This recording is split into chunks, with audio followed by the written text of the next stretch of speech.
بسم الله الرحمن الرحيم الحمد لله رب العالمين والصلاة والسلام على أشرف الأنبياء وسيد المرسلين سيدنا ومولانا محمد وعلى آله وأصحابه أجمعين أما بعد السلام عليكم ورحمة الله وبركاته. Nous continuons donc nos chapitres là au ban hadith divers. وعنه قال rapporté toujours par Sayyidina Abu Huraira radiyallahu anhu. Donc c'est hadith 1855.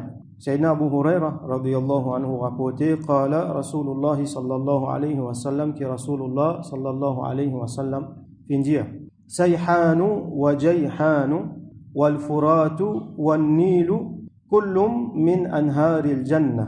رسول صلى الله عليه وسلم mentionne quatre la rivière noms Sayhan, Jayhan, Al-Furat avec An-Nil. Il dit كل من أنهار الجنة. Tout ça dans la rivière là, c'est dans la rivière dans Jannat. On traduit littéralement, mais nous besoin comprendre dans différentes façons. Alors nous dans la rivière là, il y en a un qui est besoin fini qu'on comprend là-dedans, c'est un Nil, dernier qui est mentionné. Donc Nil c'est plus grand la rivière, plus longue la rivière dans le monde. Il traverse l'Égypte, il traverse beaucoup de pays, l'Afrique encore, il y a jusqu'à presque dans le sud, un petit peu avant le sud, l'Afrique. Et c'est la rivière qui est énorme. Et c'est la rivière qui est beaucoup de la ville et de pays qui est construit autour. Comme on nous connaît, surtout dans une région aride comme ça, même dans une région qui n'est pas aride, quand la rivière passe autour et la vie. Vous trouvez dans village, dans la ville, dans grand la ville, et même dans le pays, même dans une civilisation, fin construire l'eau dans la rivière, autour de la rivière. Il y a une civilisation l'Égypte ancienne, comment nous dire. Une des plus grandes civilisations qui nous connaît, on peut dire dans l'histoire comme on kafir connaît. Et dans l'autre grande civilisation encore, enfin, il y en a plusieurs, où capable de trouver le même bout de la terre à travers des millénaires, où trouve plusieurs civilisations venir dans ce qui est là, nous appelle l'Irak, la Perse, sa place là, il y a de la rivière, le Tigre avec Furat, comme on nous trouve ici, là-dedans, Furat avec Dajla plutôt, et la civilisation sumère, comme elle était avant, et la Mésopotamie, comme on appelle lui, et la Babylone, sa civilisation qui est dans un taban pays, un endroit où, ça même sa place, côte, Sayyidina Ibrahim alayhi salam, qui prend naissance, qui peut vivre là-bas. Après ça, nous faisons une civilisation arabe, comme on était, c'était là, dans l'Irak là-bas. Donc, autour, ça va dans la rivière là, et dans la vie qui finit construire. Donc, pareil, la rivière Nil, c'est ça la rivière qui traverse l'Égypte, et nous vous trouvez les civilisations Égypte qui faire autour de la rivière. Nous connaissons l'histoire de Sayyidina Omar radiyallahu anhu, quand j'étais conquérir, ça veut dire musulman, fin conquérir l'Égypte à travers Amr ibn As radiyallahu anhu, l'élite général. Et là, ils viennent dans l'Égypte, ils trouvaient qu'ils là peut faire un sacrifice. La rivière Nil, je dépend le saut de l'eau. Alors, il y a un moment, la rivière Nil sec. Quand pas rien de l'eau, non, il n'y a pas mort. C'est la sécheresse, la famine, nous cause désert là. Alors, je tenais une coutume qui, chaque année, arrive un moment de l'année, je prends une jeune fille, je t'habille bien comme un douline, je coule vivant dans la rivière Nil jusqu'à qu'il y meure. Je te sacrifie, tu fais. Là, de l'eau montée, je te gagne de l'eau. Alors, quand Amr ibn As, radiyallahu anhu, il y a là-bas, il trouve ça, il dit arrête sa pratique là-dessus. Il fait Amirul Mu'minin, Sayyidina Omar radiyallahu anhu connaît, là, Sayyidina Omar radiyallahu anhu a envoyé une note à ça la rivière là, Nil, dit si tu peux couler par toi-même, alors, qu'est-ce que tu peux faire, arrête de couler. Mais si tu peux couler par l'eau d'Allah, alors, donne-toi de l'eau. Ça veut dire sans qu'il y ait un sacrifice là. Je ne prends sa note là, je ne mets dans la rivière Nil, et depuis ça, de l'eau finit monter en abondance, jamais fin besoin faire sacrifice et jamais fin besoin faire rien pour que la rivière Nil donne sur de l'eau. Et depuis ça, elle est là, comme on nous connaît, civilisation fin continue à travers l'Afrique. Donc ça, c'est la rivière Nil. L'autre, la rivière qui est mentionnée. On commence par le dernier qui est mentionné ici parce que c'est ce qui nous plie connaît. Après, le Furat, ça aussi nous connaît. Euphrates, comme on nous connaît. C'est la rivière qui est là, où vous êtes au map, vous trouve dans l'Irak.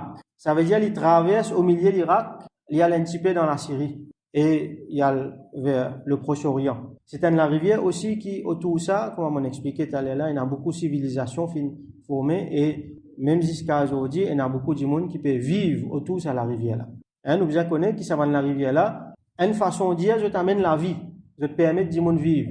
Si pas tiens dans la rivière là, pas tiens tout ça, civilisation, tout ça dans le pays qui nous trouvait autour. Et Nil avec Fourat, je t'en a beaucoup de signification, pas juste pour nous, mais pour les autres aussi. Comme on m'a expliqué l'autre fois là, quand nous avons pavillon Israël, on révise un petit peu ce qu'il nous a expliqué l'autre fois là, c'est sa pays qui appelle Israël là, c'est un démos sioniste, ça veut dire un groupe du monde qui milite pour préparer la venue de Dajjal, qui je considère comme Al-Masih ibn Daoud, le Messie descendant de Daoud alayhi salam. Alors que le Messie, Isa alayhi salam, le vrai, fini passé, je pas fini reconnaître, je t'ai fait l'édito. Donc, c'est ça le sionisme. Alors, je t'en essaye, tant bien que mal, faire un pays là-bas, le trône de Sulaiman alayhi salam. Il y a beaucoup d'histoires qui là, on ne va pas prendre dans le détail. On finit explique tout ça là, quand nous suppéguons nous ban hadith, le fitnat ad-Dajjal. Alors, les autres pavillons, vous trouvez, il y a au milieu la croix de David. C'est même comme on dit, je peux attendre la venue de Al-Masih ibn Daoud. Après, des côtés, il y a deux lignes. Un là-haut avec un en bas. Ça, deux la ligne là, il symbolise, ça, deux la rivière là. Nil avec Fourat. Ça veut dire nous comprendre qu'Israël, c'est un pays qui appelle Israël là, il est implanté dans la Palestine, il est envie de faire ce centre de Jérusalem, Baytul Maqdis, trône de Sayyidina Sulaiman alayhi salam. Mais notre niyat, c'est expandre ce pays-là, à tel point que sur des frontières, des côtés, c'est un côté la rivière Nil, l'autre côté la rivière Fourat. Ça veut dire, si vous avez une map, Greater Israel, vous pouvez trouver, qui, notre plan, c'est prendre un bout dans l'Égypte, prendre la Syrie, net Sahel, le Proche-Orient là, net pour eux, un grand bout dans l'Irak, un grand bout dans l'Arabie Saoudite aussi. Là, vous venez d'un plus là au Madina. Tout ça là, je plan pour prendre. Si je plan m'ose bien, alors Israël vous venez s'agrandir là. Pour montrer où, juste mon explique ça pour montrer où l'importance ça de la rivière là. Nil un côté avec Fourat l'autre côté. Là, il y a deux les autres la rivière qui Rasoul sallallahu alayhi wa sallam mentionné, elle l'appelle Sayhan, l'autre l'appelle Jayhan. Alors là, man ulama fin donne beaucoup d'explications parce que nous avons une difficulté pour identifier dans la rivière là exactement comment elle était.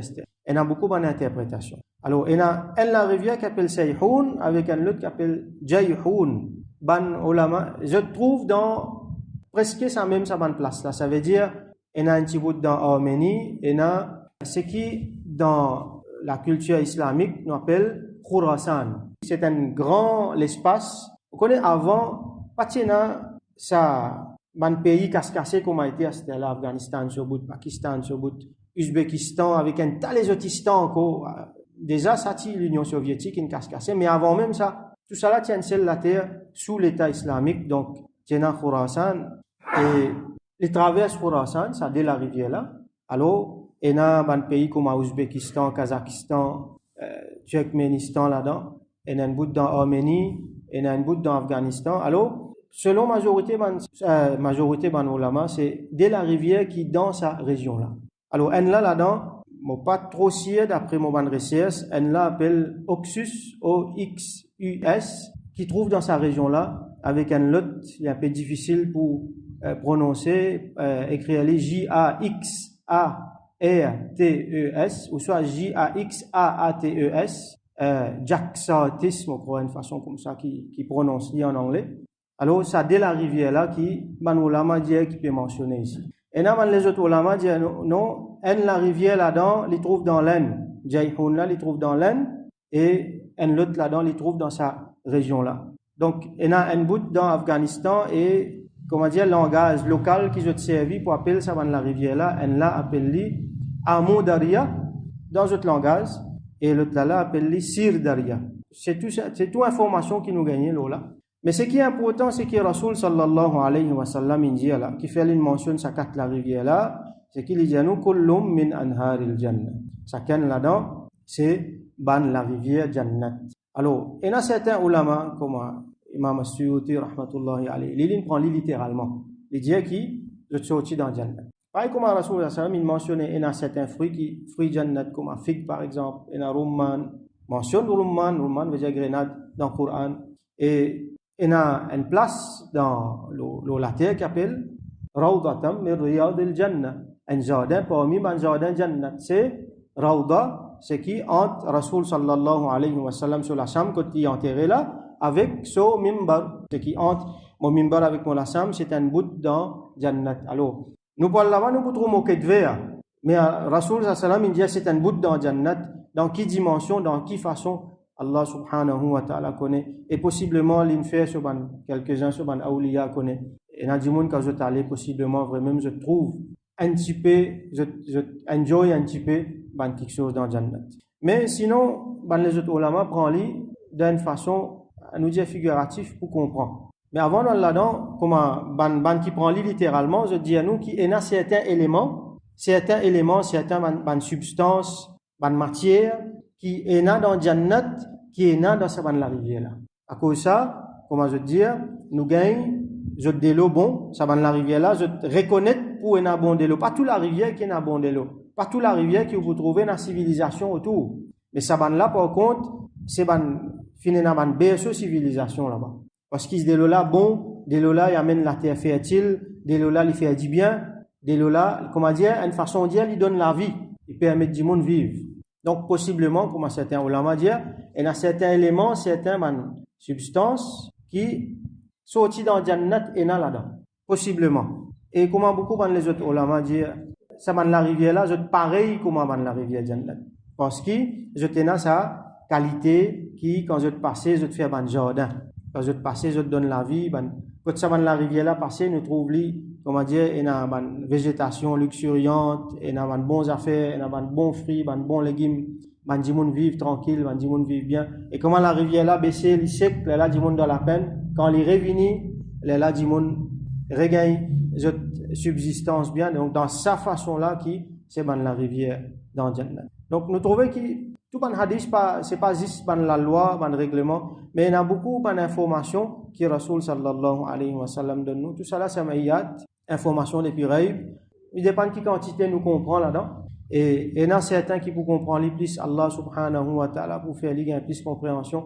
Par contre peut-être après bandi monde qui vient après je pour aller découvrir certaines affaires que ça van parole là pour venir confirmer je peux trouver qui vraiment pas connaît qui te faisait pour gagner une substance là-dedans qui jamais je finis trouver jamais je finis découvrir une substance extraordinaire à travers lesquelles je suis capable de développer les autres technologies nous pas connaît ce qui est là devant. Donc ça c'est ce hadith là il montre nous Rasoul sallallahu alayhi wa sallam sur connaissance de Ghaib et possiblement après nous allons trouver quelque chose d'extraordinaire et encore là-dedans. Donc nous faisons droit qu'Allah subhanahu wa ta'ala donne nous compréhension dans le din, il fait nous comprendre, il fait nous donne valeur à quelque chose qui est en valeur et qui lui augmente nos connaissances qui bénéfiques et qui Allah subhanahu wa ta'ala verse rahmat nous et le tout ban ummat musulman ça quatre la rivière là mentionné qui fait et encore beaucoup dans les autres grands la rivière qui traverse l'Amérique, qui traverse la Chine, la rivière Jaune par exemple, Yangtze.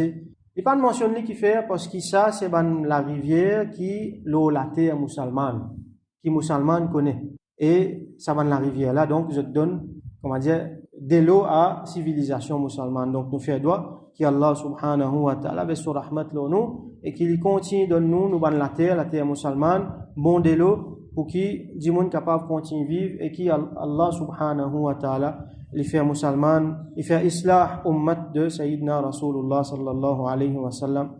Dans sa bonne jour, dans sa bonne la nuit bénie là, nous fait droit qu'Allah subhanahu wa ta'ala pardonne nous et pardonne tout ummat de Rasulullah sallallahu alayhi wa sallam. Wa akhiru da'wana anil hamdulillahi rabbil alamin wa sallallahu ala sayyidina Muhammad wa ala alihi wa ashabihi wa barik wa sallam.